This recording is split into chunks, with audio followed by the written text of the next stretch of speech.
has been on Greenland, Jack Smith, and Bill and Hillary Clinton. That's their focus this week. Not driving down the high cost of living for everyday Americans in an environment where there is an affordability crisis that is crushing working class folks, middle class folks, and the American people all across the country. House Democrats are going to continue our focus on making life better for the American people, on driving down the high cost of living, fixing our broken healthcare system, and cleaning up corruption wherever it is found, in the Congress, at the Supreme Court, and within the administration. The American people have clearly spoken as it relates to the failures of the Trump administration and Republican policies, particularly as it relates to the economy. Republicans need to wake up and stop trying to jam their extreme policies down the throats of the American people and work to actually get something done that is designed to make life better for everyday Americans. That's our job, and that's what Democrats will continue to be focused on.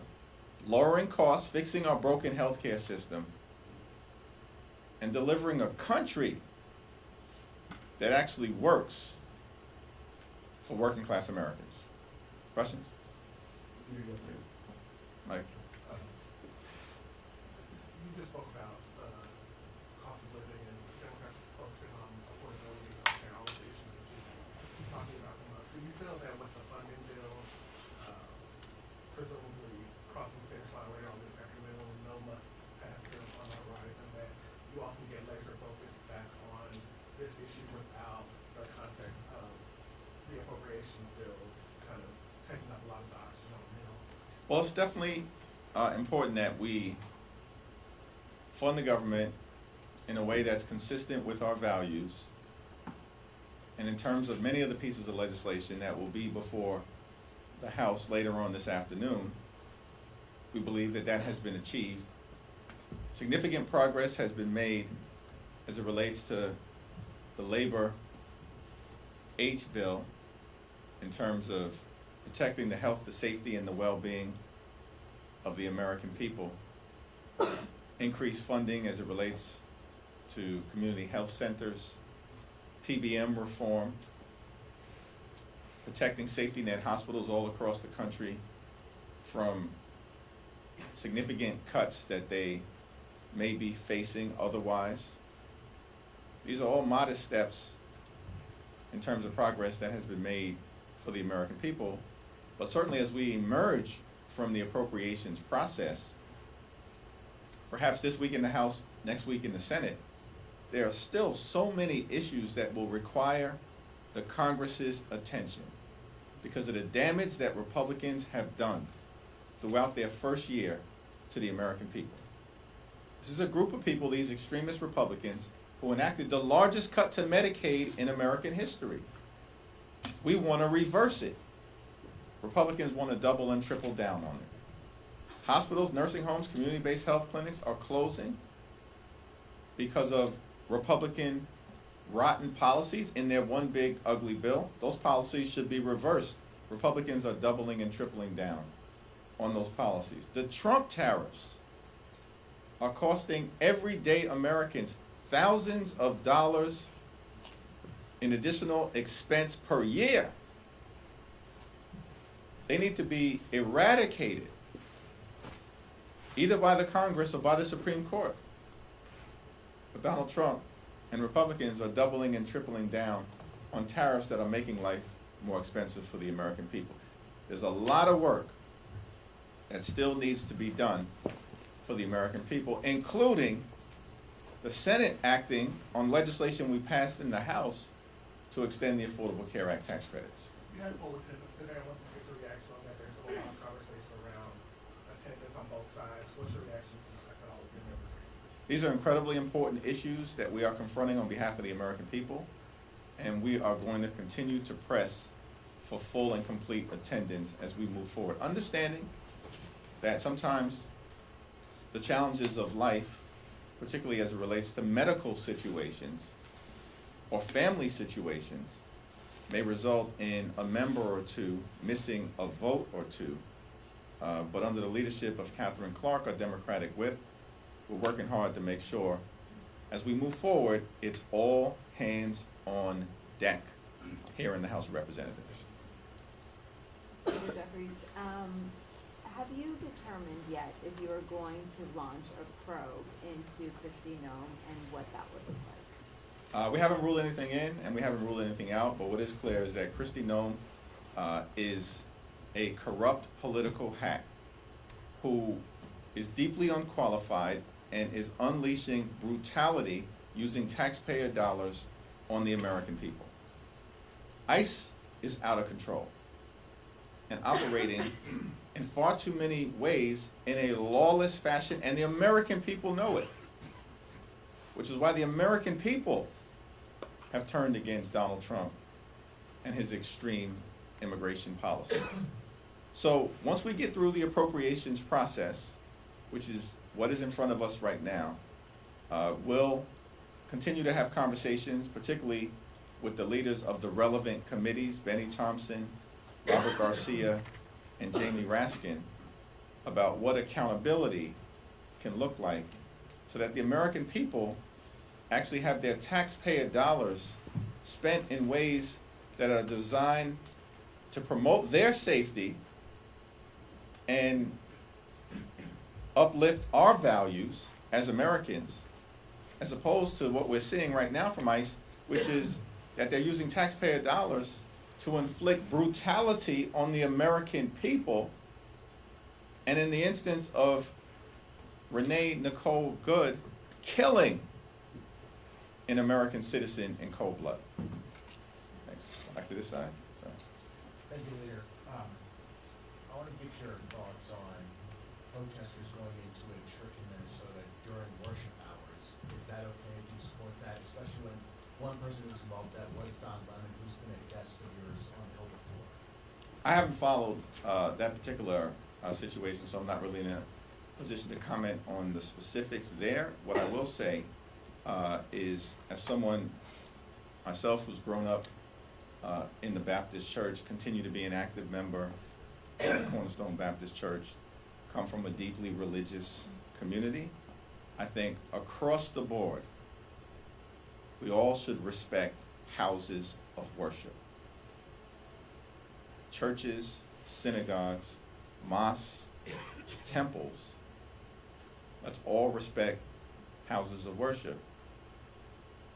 We can agree to disagree on a whole host of issues, and we should disagree strongly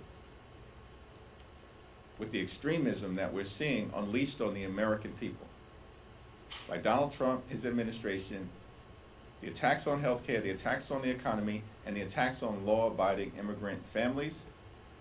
We should disagree with those things with righteous indignation. And not being familiar with the specifics of what may have happened in Minneapolis, I certainly believe that all of us, consistent with the First Amendment and freedom of religion, should respect houses of worship. Thanks. Just to push a little bit further on ICE, I mean, you talked about accountability. You say in this joint statement that you just put out that we've tried to push for different accountability measures, but they keep getting rejected by Republicans. You're obviously encouraging your members to oppose DHS funding, yet Speaker Johnson is saying he believes he has the vote. So really, what more can Democrats do to hold ISIS to the fire? Well, what's in front of us right now is the fight around the appropriations bill. And as we indicated in our statement, the American people deserve an immigration and customs enforcement agency that conducts itself in a manner consistent with every other law enforcement agency in the country. That is not too much to ask in the United States of America. But ICE is totally out of control, using taxpayer dollars to brutalize American citizens and law-abiding immigrant families. So what we will continue to press are common sense changes that should be mandated as part of the law, including but not limited to judicial warrant requirements before American citizens can be seized out of their home or while driving to and from work or picking up their children from school. We believe that body cameras should be mandated, as is the case with every other major law enforcement organization across the country. There should be an explicit prohibition on the excessive use of force, and the law should be made clear that no one in this country is above the law, and therefore ICE agents who break the law don't have absolute immunity. We believe there should be a prohibition that's explicit in the law that prohibits ICE from being able to storm churches, synagogues, mosques, houses of worship, hospitals, and schools. Let's start there. That's consistent with prohibitions that exist or protocols that exist connected to every other major law enforcement agency in the country. Why should ICE be conducting itself any differently? And there definitively should be a ban on masks and an explicit prohibition that would prevent ICE from detaining or deporting American citizens. These are the things that we will continue to push for today, tomorrow, this week, next week, this month, next month, until ICE is brought under control. Thanks. You, middle, sorry, yeah. All three of you raised your hand at the same time, so I was a little confused and thrown off. Thank you, Mr. Leader. I wanted to know, so today the House, as part of this, when we were having you guys are voting on, you guys are actually increasing, or you would increase the budget that's going to the Department of Housing and Urban Development, and that is a rejection of the cuts that the White House wants to do on a lot of thousands of housing programs. What does it say about your colleagues across the aisle that they're willing to go against Trump's wishes on that? Well, the provision as it relates to increasing funding for the Department of Housing and Urban Development, and particularly as it relates to affordable housing initiatives, is a big win for the American people, achieved by House Democrats, partnering with Senate Democrats, who are fighting hard to lower the high cost of living. And we know that housing costs are out of control in this country. Donald Trump basically wants to eliminate the Department of Housing and Urban Development and affordable housing programs. We know this to be the case. And the so-called HUD secretary is deeply unqualified. I don't even know the dude's name. That's how irrelevant he is in terms of policy making at this point in time. And basically he's undermining his own agency. And so Democrats and Republicans who have joined us, I think now recognize, particularly after Republicans were decimated and crushed electorally in the midst of the longest government shutdown in American history that they caused, and then were losing races all across the country up and down the ballot, that they need perhaps to partner with Democrats who are leading the way on dealing with the affordability crisis in this country.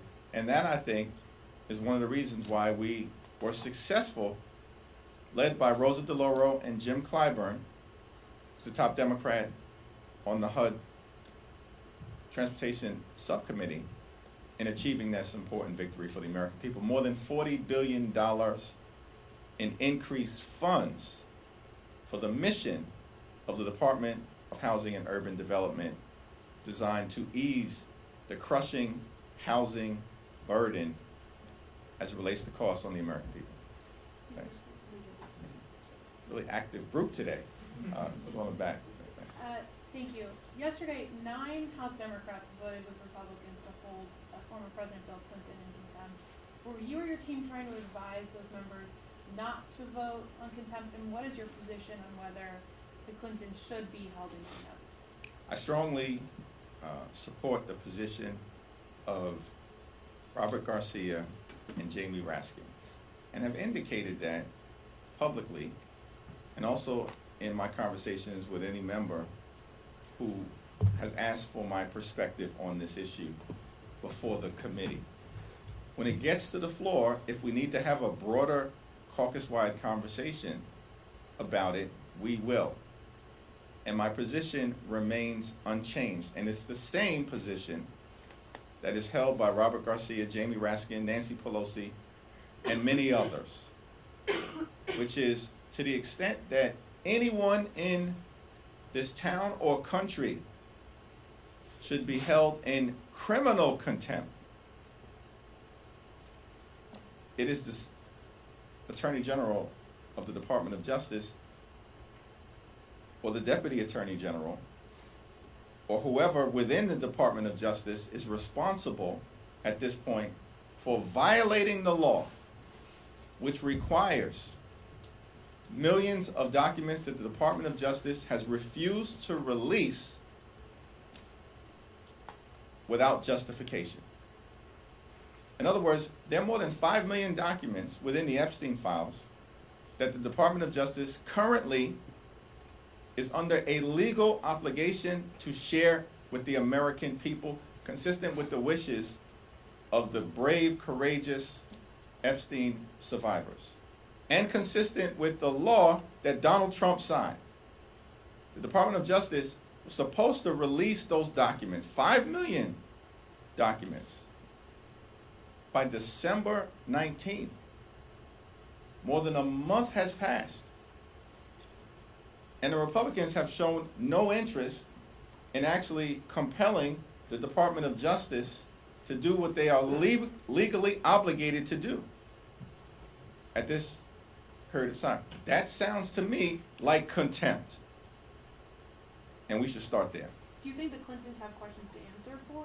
I think that the Clintons are working in good faith to try to reach an accommodation with the Oversight Committee in order to sit down and offer their testimony, which is part of the reason why, in my view, the effort by James Comer lacks any credibility, because it has always been congressional practice that if someone's under subpoena, you work to find a reasonable accommodation in order to receive their testimony.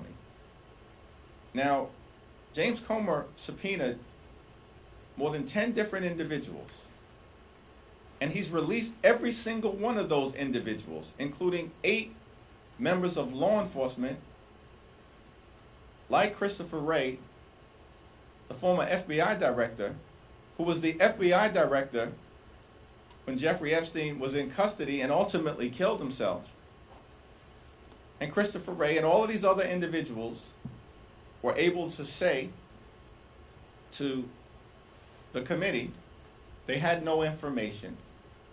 Very similar statement that the Clintons made. And Christopher Wray and all of these other Trump administration officials were released from any obligation to show up. And yet James Comer demands, even in the midst of good faith negotiation, that the former president and the former Secretary of State and First Lady show up. Why? Why did he make that demand and treat them differently than every other person who was under the same subpoena, who were actually part of the Trump Justice Department when all of this stuff unfolded?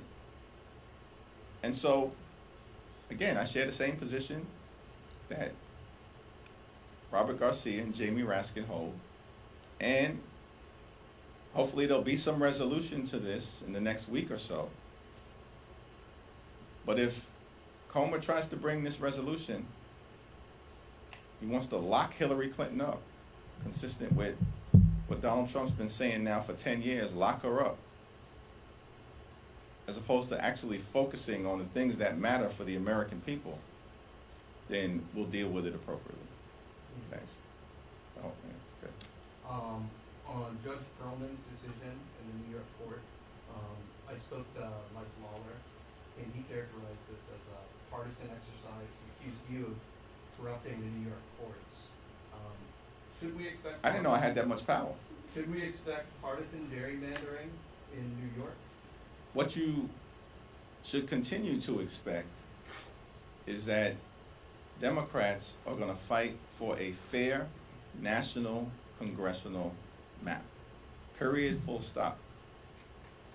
We told everyone this when we first came through this moment. Told everyone this. But for whatever the reason, people were skeptical about the Democratic capacity and willingness and ability to fight back. Republicans started this gerrymandering fight. Democrats are going to end it. I'm looking forward to my meeting later on today with Governor Wes Moore. The people of Virginia are going to have an opportunity to vote on a fair map in the Commonwealth in the next few months. We're going to fight back against the effort by Donald Trump, Ron DeSantis, and Florida Republicans to gerrymander the congressional map in a state where the map is already gerrymandered. And this is not going to end well for Donald Trump Republicans and the extremists. Thank you, Senator. Included in this new minibus funding, though, is $5 billion for refugee welfare programs. Amid this affordability crisis that you speak of, why is it the responsibility of the taxpayers to pay for refugees when we have a homeless and unemployment crisis around? I think that's the question that you're going to have to ask Speaker Mike Johnson and the Republican chair of the Appropriations Committee, Tom Cole. Several of your members are planning to vote for the DHS funding bill. Does that undermine the argument that you just made and that many of your members have made that ICE is out of control and needs to be reined in? I think you'll have to ask every individual member who's going to vote the best interest of their district why they've chosen to vote one way or the other. Thank you, Mr. Jeffries. Do you have any concerns about voting no on that DHS funding bill, given that DHS obviously isn't just ICE, it's also TSA agents, FEMA, particularly ahead of what's projected to be a pretty big snowstorm hitting the country this weekend? Yeah, we will continue to support FEMA. We will continue to support the Coast Guard. We will certainly continue to support the TSA, but we are not in a position to support the lawless behavior by ICE to use taxpayer dollars to brutalize American citizens. Thanks. How is the approach still going to be sewed together into one giant package that the Senate? Are you urging Senate Democrats to oppose that whole package? Well, the Senate Democrats are going to have to evaluate the totality of the package, which is what they will do. And as I've documented in my conversation here today, and as is clear and obvious, a lot of progress has been made within the appropriations process for the American people in terms of addressing issues of concern.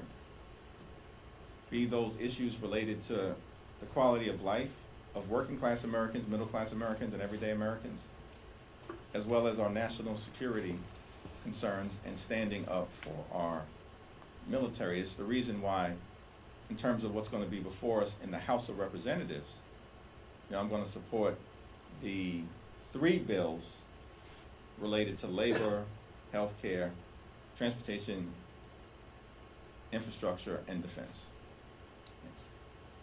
Thank you, Mr. Leader. So, kind of to Andrew's question, some of your members are going to be voting to fund DHS with this upcoming bill.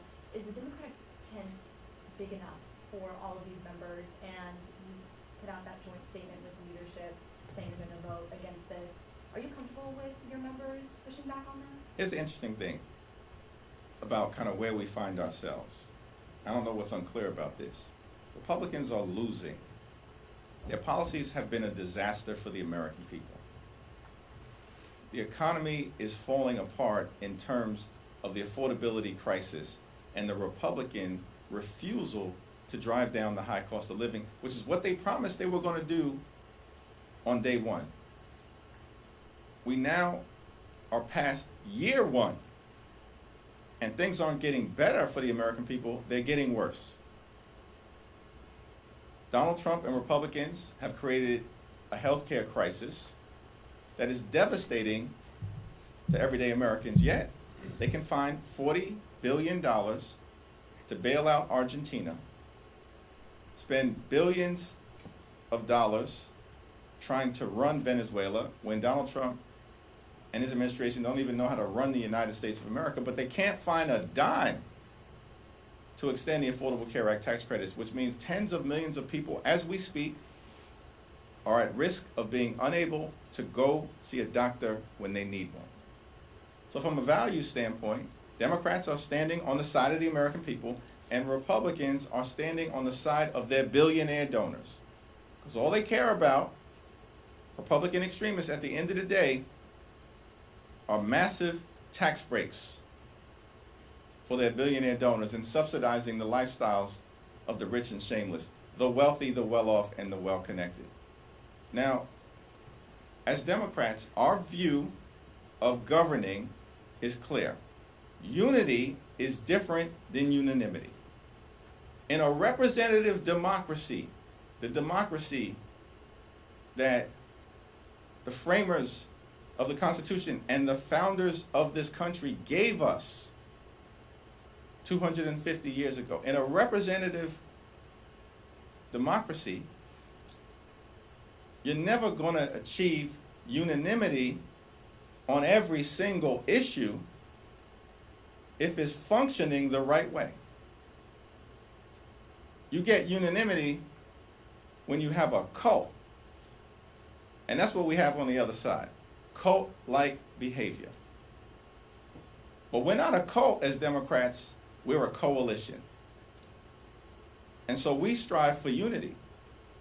And when it comes to the issues that matter for the American people, beginning with driving down the high cost of living and fixing our broken healthcare system and cleaning up corruption so we deliver a country that allows every single American who works hard and plays by the rules to be able to live an affordable life, a comfortable life, and the good life. Not too much to ask for, good paying job, good housing, good health care, good education for your children, and a good retirement. Democrats are completely and totally unified in fighting to make life better for the American people. Thank you, everyone.